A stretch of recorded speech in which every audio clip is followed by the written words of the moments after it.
Good day mga ka-sports natin dyan. Pagdating sa larangan ng volleyball, marami ngang mga gwapong tomboy at karamihan nga ay nagugulat tayo dahil girl na girl sila, pero pag nasa pro na ay nag-a-out na nga sila. At ito nga, nagpapagupit na nga sila ng mga maiiksing buhok. Pero alam nyo ba na sobrang dami na nga ng mga volleyball player na tomboy ngayon? Ating pag-uusapan ang top 30 na volleyballistang tomboy. Sino-sino sa kanila ang pinakagwapo at pinakaangat? I-vote nyo yan dahil ito ay hindi ito nakaranking.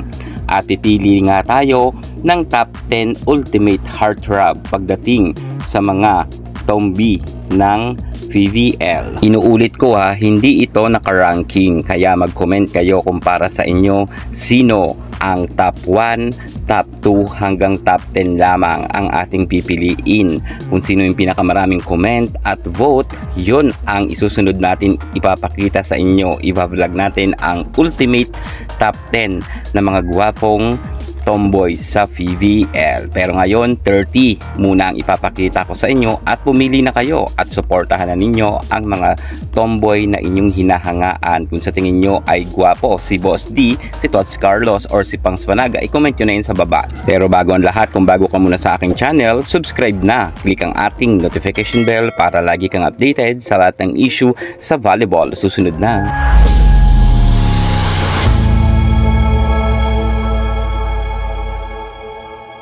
13 tomboy sa VVL na active pa sa kasalukuyan at ang iba ay namamahinga lang, pero pipili tayo sa kanila kung sino ang ultimate top 10 na pinakagwapong tomboy pagdating sa larangan ng volleyball sa Pilipinas. Kaya't iisa-isahin na natin at ipapasilip ko na sa inyo. Unahin na nga natin dito ang inyong mga hinahangaang volleyball player na sa tingin nyo ay gwapo. Tots Carlos, number 1. Inuulit ko hindi ito nakaranking at i-vote pa ninyo ito. Sa tingin nyo, si Tots Carlos ba ay isa sa mga pinakagwapong volleyball player pagdating sa Pilipinas? Kung sa tingin nyo, si Tots Carlos ang napupusuan ninyo, magkomento na kayo. Sa kasalukuyan ay active pa rin itong si Tots Carlos sa larangan ng volleyball at medyo nagka-injury lang siya at hindi siya masyado pinapasok, pero ngayon okay na siya.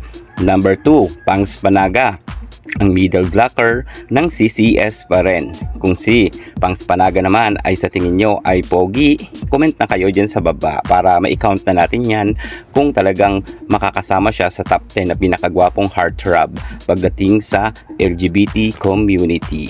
At pagkatapos natin kay Pangs Panaga, dadako naman tayo sa ating nag-iisang Boss Dina Wong. Si Dina Wong ay isa sa mga pinakasikat at maraming mga fans pagdating nga sa larangan ng volleyball. Tinitilian siya ng mga kababaihan at ng isang kababaklaan kapag nakikita siya. Well, sikat naman talaga si Boss D at hindi natin makakaila. Sa tingin nyo, karapat dapat ba si Boss D mapasama sa top 10 na ultimate na pinakagwapong tomboy sa VVL? Kaya sa mga fans dyan ni Boss D, ano pang hinihintay nyo? Mag-comment na kayo dyan sa ibaba. At syempre, alam naman natin na full support ang kanyang mga fans. At sa kasalukuyan ay talagang sikat pa rin si Boss D. Atin naman pupuntahan ang isa pang gwapong tomboy, walang iba kundi si Jasmine Nabor. Si Nabor ay very active pa rin pagdating sa larangan ng volleyball. Nasa Cherry Tigo siya at solid nga siya sa Cherry at hindi siya umaalis. At isa rin siya sa mga kilalang setter sa ating bansa. Sa tingin nyo, mapasama kaya si Jasmine Nabor sa ultimate heartthrob pagdating sa mga tomboy sa VVL? Kaya at sa mga fans dyan ni Jasmine Nabor, support na kayo. Number 5, Ella De Jesus. Kilala si Ella De Jesus sa may pinakamaamong muka pagdating sa VVL at sobrang cute niya. Karapat dapat rin ba si Ella De Jesus mapasama sa top 10 sa pinaka mga gwapo at sikat na volleyballista? Well, sa mga fans dyan ni Ella De Jesus, suportahan na ninyo si Ella para mapasama siya sa ultimate heartthrob. Number 6, Kim Fajardo. Si Fajardo ay meron rin ang king kagwapuhan pagdating sa VVL. Magaling siyang setter at tinitilian nga rin siya ng kanyang mga fans, lalo na ng kapanahunan nila sa DLSU at sa FCO Logistics. Pero sa kasalukuyan na sa PLDT siya, namamayagpag pa rin naman ang kanyang kagwapuhan. Kung sa tingin nyo ay bet nyo itong si Kim Fajardo, support na kayo sa baba. Number 7, Ara Galang. Hindi natin maikakaila na si Ara Galang ay isa sa mga pinakasikat dahil marami na rin siyang napatunayan pagdating sa larangan ng volleyball. Pero dating ang maganda itong si Ara Galang nang pag-girl pa siya, pero ngayon ngang tomboy na siya. Sa tingin nyo, makasama rin kaya siya sa ultimate top 10 nating heartthrob pagdating sa VVL? Kaya't sa mga fans dyan ni Galang, ano pang hinihintay nyo? Pusuan nyo na rin si Ara Galang at suportahan. Comment lang kayo sa baba para mabilang na natin ang kanyang vote. Baka mapasama nga siya sa ultimate heartthrob na pinakagwapo sa VVL. At atin naman pupuntahan ang number 8, Camille Cal. Si Cal ay isa sa mga masasabi natin na astig rin pagdating sa larangan ng volleyball. At syempre, happy rin ang kanyang love life dahil masaya siya ngayon kay Chang Abby Maranyo. Pero karapat dapat ba siyang mapasama sa top 10 na heartthrob na mga tomboy? Kung sa tingin nyo ay pasok sa inyong listahan at napupusuan nyo itong si Camille Cal, comment na kayo sa baba. Well, ang masasabi ko dyan ay marami rin siyang supporters at alam ko full support rin ang mga Akari fans sa kanya. Number 9, Giselle C. Si C ay masasabi natin na sikat rin na setter sa ating bansa at marami na rin siyang napatunayan pagdating sa larangan ng volleyball, lalo na ng kapanahunan niya ng collegiate time. Pero sa kasalukuyan, sikat pa rin naman siya at gwapo naman itong si Giselle C. At sa tingin nyo, makasama kaya siya sa top 10 na heartthrob? Well, comment na kayo sa baba at i-vote nyo na rin siya. Number 10, Fem Mnas. Sa tingin nyo itong si Fem Mnas ay mapasama kaya sa top 10 na heartthrob? Well, kung may fan siya, suportahan na ninyo itong si Mnas. At dumako naman tayo sa number 11, ang ating Tang Ponce. Si Ponce ay masasabi ko na sikat rin pagdating sa Choco Mucho na libero. Pero pagdating sa pinakagwapo na heartthrob na tomboy, mapasama kaya siya? Number 12, Riri Meneses. Kung pag-uusapan sa angking kagwapuhan ay sa tingin ko pasok na pasok talaga itong si Riri Meneses. Matangkad, gwapo at malakas rin ang karisma. Medyo maangas lang nga siya at maswag pagdating sa loob ng court, pero sa tingin ko ay mabait ito dahil tumagal nga si Ces Molina. At pagdating naman sa ultimate top 10 heartthrob natin, i-vote na ninyo si Riri Meneses kung makakapasok siya. Atin naman puntahan ang rank number 13, walang iba kundi ang ating Jel Cayuna. Si Cayuna ay isa rin sa mga kilalang setter sa ating bansa at sikat nga siya. Pero pagdating sa pagwapuhan sa top 10 ultimate heartthrob, pasok kaya siya? Kung sa tingin nyo ay makakapasok itong si Jel Cayuna, suportahan na ninyo mga Signal fans dyan dahil vote nga kayo at pipili lang tayo ng top 10 na ultimate heartthrob. Siya Karandang. Si Karandang ay isa rin sa mga masasabi natin na sikat rin na middle attacker at malakas rin ang kanyang karisma sa loob ng court. Pero pagdating sa usapan sa top 10 heartthrob, mapasama kaya siya? Well, may supporters naman siya kaya comment na kayo sa baba. Atin naman puntahan ang 15, si Remy Palma. Si Palma isa rin sa mga maangas na middle attacker at kilalang volleyballista rin naman siya at sikat siya. Pero pagdating naman sa top 10 heartthrob, mapasama rin kaya siya?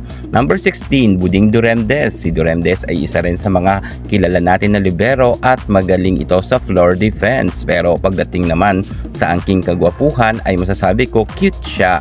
Pero if ever na ma-vote nyo siya sa top 10 na ultimate heartthrob natin, kung makakapasok siya, edi mas maganda. Tingnan na lang natin kung kakayanin ng kanyang mga fans. At dumako naman tayo sa number 17, ang ating Ivy Perez. Si Perez ay magaling rin na setter at matangkad rin. At marami rin nagsasabi na malakas rin ang karisma nito sa mga kababaihan. Pero pagdating sa pagwapuhan at nakikita naman natin na mayroon siyang ibubuga, sa tingin nyo, papasok kaya siya bilang top 10 ultimate heartthrob na mga tomboy sa VVL? Dumako naman tayo sa number 18, Del Palumata. Si Pat Lumata ay isa rin 6-footer na tomboy. At pagdating naman sa larangan ng volleyball, wala naman tayong masasabi dahil meron naman siyang napatunayan. Sa angkin kanyang kagalingan rin ay marami na rin siyang naging awards. Pero pagdating sa top 10 heartthrob, Makapasok naman kaya siya? Number 19, Mars Alba. Kilala si Mars Alba na maangas pagdating sa loob ng court, mapa DLSU ng time niya or F2 Logistics or kahit nasa Choco Mucho ay hindi nagbago ang kanyang angking kagalingan. Maangas siya at may anungking karisma rin. Pero sa heartthrob, makapasok kaya siya sa top 10? Number 20, Lorilyn Bernardo. Si Bernardo ay isa sa mga magaling natin opposite hitter at middle blocker. Pero pagdating naman sa pagwapuhan, mukhang hindi rin magpapahuli itong si Lorilyn Bernardo. May angking kagwapuhan naman siya at baka supportahan rin siya ng mga fans ng CCS at i-vote siya. Sa tingin nyo, makapasok kaya siya? Well, comment kayo sa baba. 21, AZ Masangkay. Si Masangkay ay medyo nanahimik pansamantala ang kanyang karera pero sikat pa rin naman siya ng kapanahunan niya at sa angking kagwapuhan mukhang may laban siya. 22, Rapril Aguilar. Si Aguilar naman ay isa sa mga masasabi natin na cute rin na tombi. Pero syempre, kung mahina ang inyong supporters, baka hindi ka makapasok sa top 10. Kaya sa mga fans dyan ni Aguilar, comment kayo sa baba. At number 23, ang ating Lut Malaluan. Well, si Lut Malaluan ay isa rin sa masasabi natin na gwapo rin, matangkad at may ibubuga naman siya lalo na ng kanyang pagkapanahunan sa larangan ng volleyball. Pero sa usapang kagwapuhan sa ultimate heartthrob natin sa PVL, pasok naman kaya siya? Well, sa tingin ko naman ay hindi magiging bias ang ibang netizen. Magko-comment naman sila diyang ayon sa kanilang kagustuhan kung para sa kanila gwapo ang kanilang hinahangaan. At syempre ang ating Jovelyn Fernandez. Well, itong si Job Fernandez ay pogi rin naman at cute siya. Kaya sa mga fans niya, alam ko ay i-vote rin siya. Eli Soyod. Si Soyod naman ay happy sa kanyang love life. Pero pagdating naman sa ultimate heartthrob, kayang-kaya niya rin kaya makapasok? Well, sa tingin ko naman ay susuportan siya ng Akari fans rin. Dahil marami rin naman Akari fans at baka i-vote rin siya. At syempre, pagdating naman sa angking kagwapuhan, mukhang may laban naman itong si Eli Soyod.